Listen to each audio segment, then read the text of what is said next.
serikali ione kwa namna gani italitumia kwa uwekezaji mwingine ambao utatoa tija kwa ajili ya nchi na wananchi. Lakini umezungumzia swala, hata ukamtaja mama mmoja huku eneo la Muungoni.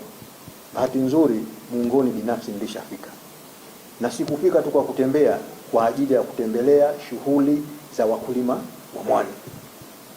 Nimekwenda nikaona chanja zetu zinazotumika na wakulima wetu wa mwani, lakini pia nikaona solar dryer inayotumika kwa ajili ya kukaushia mwani. Kwa hiyo hoja hapa ilikuwa kwa maana tunamsaidiaje mama huyo, ama changamoto kwa mfano ya usafiri. Nimesema hapa kwamba kama kuna jambo ambalo katika kipindi cha miaka 5 tumeshaliweka katika mpango, na mpango huu tumeuseti ndani ya siku hizi 100, ni kutafuta namna bora ya kuliimarisha zao la mwani. Leo kwa mfano tunasema, kwa sababu pengine ya changamoto ya muda, mkulima wa karafuu anapomaliza tu kuvuna karafuu zake anajua wapi aende nazo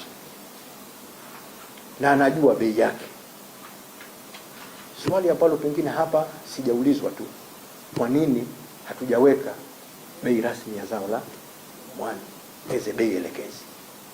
Lakini kwa nini hatujamfanya mkulima wa mwani na yeye anapotoa zao lake la mwani akajua wapi analipeleka? Ndio mpango tuliokuwa nao. Aliyekuwa Micheweni maziwa ng'ombe, aliyekuwa Paje, aliyekuwa Muungoni, aliyekuwa Kidoti, mpaka haya ni maeneo kwa ajili ya uzalishaji ama ukulima wa mwani. Anapomaliza tu anajua mimi mwani wangu nimevuna, uko katika hadhi gani, bado mbichi, natakiwa niupeleke sehemu fulani. Sio unabakia ndani unamharibikia. Mwani wangu nimeshavuna, nimeukausha, natakiwa kupeleka wapi? Mwani wenyewe alichovuna ni mwani upi? Ni Sponium kwa maana mwani mwembamba, ni Kotoni, ni mwani ule mnene, ajue wapi anaupeleka. Kwa hiyo si swala la usafiri tu, ndio maana tukasema kwa ujumla wake tuseme ni kuweka mkakati wa kuliimarisha zao la mwani. Kwa hiyo swala la usafiri na mengineyo, hatujazungumzia hapa uanikaji ambao unaweza kukuta sio rafiki. Wajibu wetu ni kuwasaidia, lakini leo tunajiuliza asilimia kubwa wanaojihusisha na zao la mwani ni akina mama. Unajiuliza, vijana walikatazwa kufanya? Jinsia ya wanaume walikatazwa kufanya? Hapana. Wajibu wetu serikali katika mpango huu ni kuhakikisha kama ambavyo karafuu wanalima wakulima wa kiume, wanalima vijana, wanalima wanawake, hata mwani jamii au wote wanajihusisha katika zao la mwani kwa ujumla wake. Na hii ni kazi yetu sisi kama serikali, na mimi kuhakikishia, ndio maana tukasema katika wasilisho langu kuwa na mpango wa kuliimarisha zao la mwani.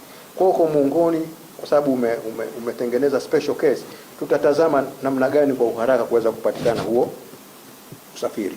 Swala la hii deficit tuseme tani ulilozizungumza kuhusu kiwanda chetu cha Manangwe kinachopatikana sasa vis-a-vis mahitajio.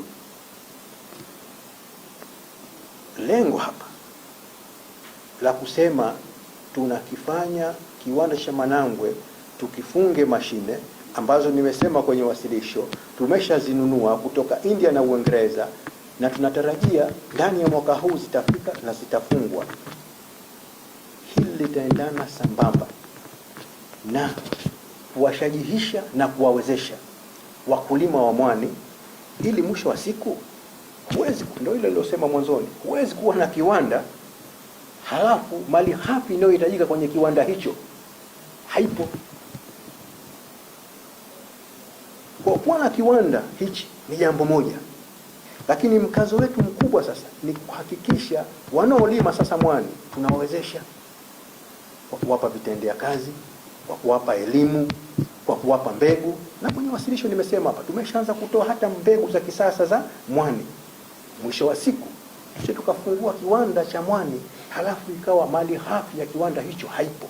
Kwa hiyo mimi nikuhakikishie hili gap ama hili pungufu unaloliona kwa sasa ni kwa sababu bado pengine kama serikali hatujaweka Sio kama hatujaweka, lakini tunahitajika kuweka mkazo zaidi, na tumeshaanza. Mpaka ukiona leo tunajaribu kutengeneza mbegu za kisasa za mwani, halikuwepo hili, lakini leo tunatengeneza na tunazigawa. Mimi nikuhakikishie tutafikia mahala ambapo kiwanda chetu hicho hakitakuwa na shida ya upatikanaji wa bidhaa hiyo ya mwani.